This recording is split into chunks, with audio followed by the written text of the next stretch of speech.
they have gathered from their congregants and the people they interact with. Indeed, the Interreligious Council has a very big constituency across the country.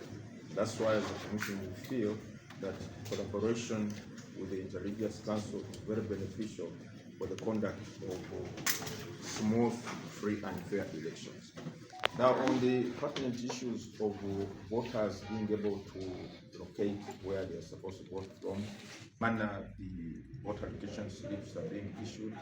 and the concerns that have been issued to the members of the public who are voters, they have made certain proposals on how this can be made better, and we are going to take them up. Now, on the topical matter of whether voters should stay or go away after voting, we have explained that while we recognize the law gives the people the liberty, the permission to remain at a polling, to remain 20 meters from a polling station, but we are interpreting that in the context of the realities and the practicabilities that pertain on polling day on the ground at a particular polling station. And the Commission is of the strong view that the stay of voters, despite the permission of the law, within the vicinity of a polling station, is likely to cause risks to the sanctity and process of polling or counting of votes taking place at a particular polling station.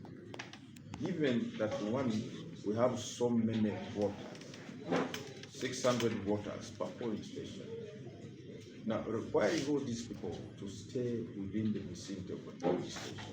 supporting different candidates for long hours, without anybody controlling them on how they should conduct themselves. This is likely to erupt into disagreements, even fights, physical violence, and the spillover effect would impact on the process at the polling station and end the effects and probably the results of that polling station. That's why, as a commission, we feel strongly and we urge members of the public, particularly the voters, candidates,